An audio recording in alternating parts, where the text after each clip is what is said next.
Man, I'm looking a little bit scruffy at the moment. Definitely not as well dressed as Adam Sandler. Hold on, one sec. Yeah, still not that great. So, I just watched Punch Drunk Love by Paul Thomas Anderson, or directed by Paul Thomas Anderson, starring Adam Sandler, Emily Watson, and Philip Seymour Hoffman himself.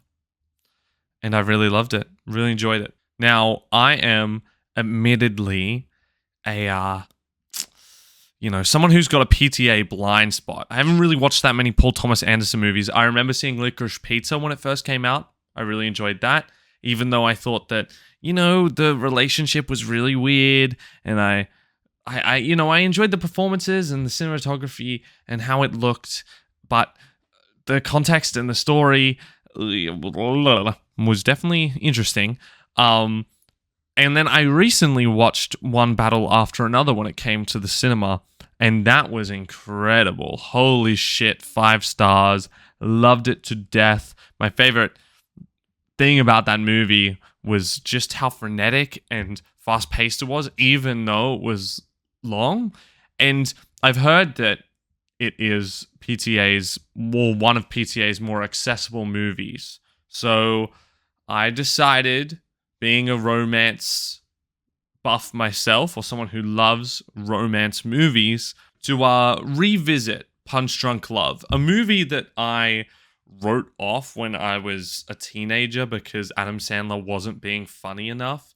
And I guess back then I wasn't really into romance as much as I am now. Still love romance.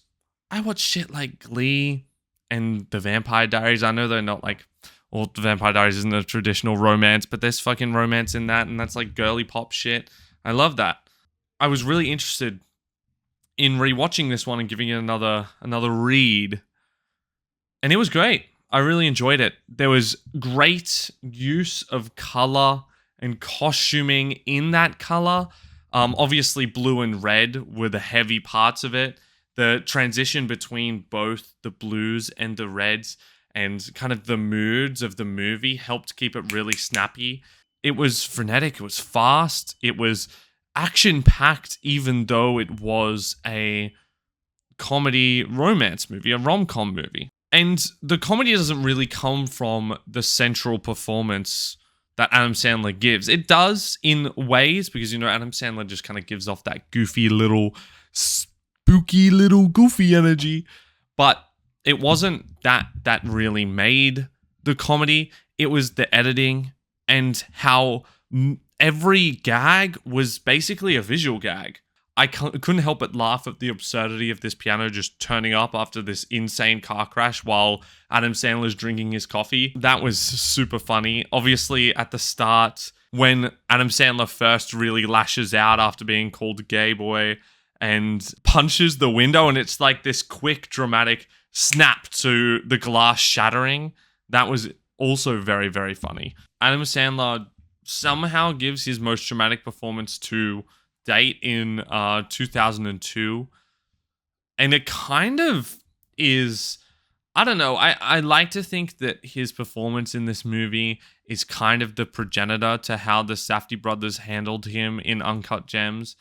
Like, it's a different performance, but it's very similar in terms of the, a weirdo fish out of water situation that he's not used to, and he's kind of getting pulled from a bunch of different directions, and he's forced to confront the decisions that he's made because of what happens to him.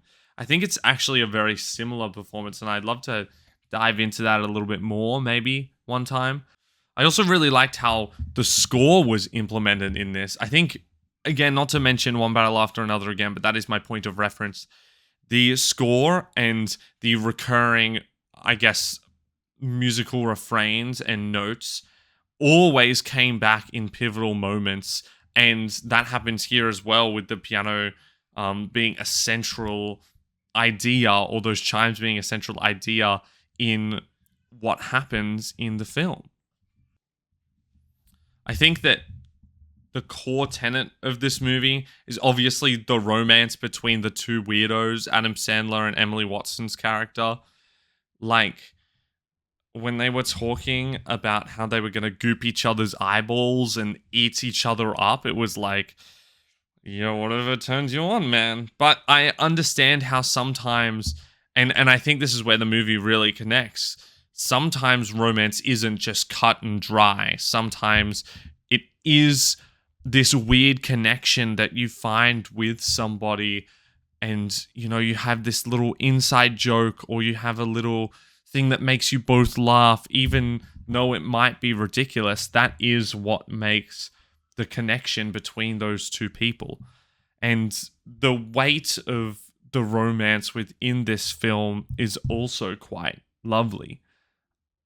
When the romance really starts to ramp up, when he escapes, I guess I'm calling it escapes to Hawaii, the shots begin to kind of build and build until you get that iconic shot within the hallway doorway, that silhouetted movement. That was so beautiful. I really had to mention that one. I also liked how the conflict with Philip Seymour Hoffman ended with Adam Sandler's character finding the guts to go and say, you know, I found love, like, and essentially stopped the whole central conflict with the notion of love. And I love that Philip Seymour Hoffman's character, you know, it's very subtle, and you can see when they're both facing each other, he's thinking about it, and he just sees the deep connection that is there without even knowing anything about Adam Sandler, or and not knowing anything about Emily Watson at all. It's that passion, it's that drive that makes us be able to do anything as humans, I think. Which I think the movie was it's pretty incredible for that. I'm not really sure what else I have. I know this is my first like retro review, or like review of something that hasn't come out in 2025, so I think I'm going to keep this pretty short. I'm going to try and keep the pacing of this review as quick and as witty and as fast as what PTA was able to do with Punch Drunk Love. Really enjoyed it. This is my rating. And as well as that, if you can, give me a subscribe, maybe ring that bell notification, and I'll see you guys in the next one. Have a good one.